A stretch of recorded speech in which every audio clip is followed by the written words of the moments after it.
Hello, dear one. I'm Jonathan McCleary. I'm the pastor at Bay United Methodist Church, and I'm delighted to have you join me for this midweek meditation.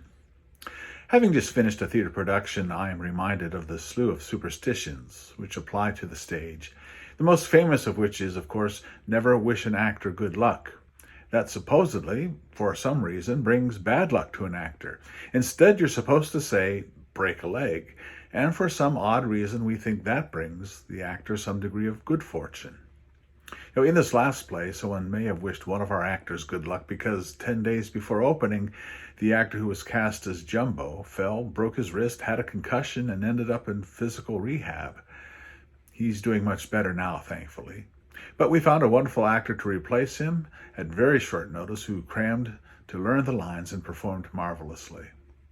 Another superstition of the stage is that one should never mention a certain Shakespearean play while in a theater, nor even quote from it unless the play is being performed there. Instead, actors will refer to it as the Scottish play. The belief is mentioning this play is a sure thing to bring disaster to the current production. Another area where superstitions abound is in the sports business, especially baseball for some reason. Some players will always avoid stepping on the foul line while entering or exiting the field. I hear some batters will never change their socks in the midst of a hitting streak. Even the fans have superstitions. Never invite so-and-so to watch the game with you because whenever he's there, the team loses. Some fans insist on wearing their lucky shirt on game day. And rally caps, wearing your baseball cap in some odd way is supposed to change the fortunes of your team if they are losing.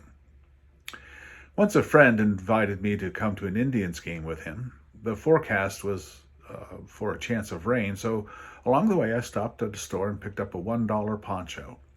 The Indians were losing when it began to drizzle, so I popped out the poncho and put it on, and immediately the Indians began to rally and eventually won the game. My friend dubbed it the magic poncho and refused to let me throw it away at the end of the game. He took it home with him instead. I've heard nothing about the magic poncho since. I suspect it hasn't worked well beyond that one occasion. Do you have superstitions you carefully observe? Do you have a horseshoe hanging? Ends up, of course, to keep the luck inside. Is Friday the 13th auspicious for you? Have you knocked on wood lately? Do you trust in your rabbit's foot? I have to add, it seems that foot wasn't so lucky for the rabbit that once had it. Just saying. There are many other superstitions, as you know, and it comes down to the belief, silly or not, that certain actions will somehow mystically benefit us or harm us. Certain items we possess will bring us good fortune. I can't say I know anyone who takes this stuff seriously, but if that's the case, why do these charms and practices persist? Mankind has always craved control over the natural world, the elements that are beyond our power to manipulate. If only there was something we could do to control the uncontrollable. This is why in ancient days idols were created, which supposedly had influence in areas we did not, be it the weather, our fortunes in war, the amount of the harvest, even our love lives and fertility. The ancients felt if by their worship they could manipulate these so-called gods to act in their favor, then life would go well for them. The first commandment says, "You shall have no other gods before me." God gave this commandment because there is no one else who has control over this world and the outcome of our lives, but God and God alone. He is the one in control. He only deserves our devotion. Now, in modern times, we think this first commandment is passé.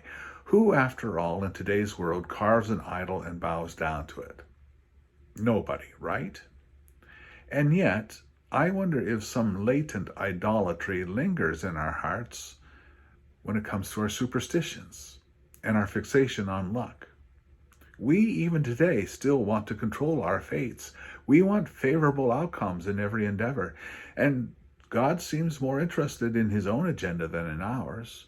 So if God isn't going to bring me luck, maybe my four-leaf clover will. Dear friends, I can't predict what God plans for your life or mine, No one can say if there are joys or sorrows in store, but this much is certain. Your outcome will not be influenced by your charms and superstitions. Your fate and mine is entirely in God's hands. Romans 8:28 says, "In all things God works for the good of those who love him, who have been called according to his purpose."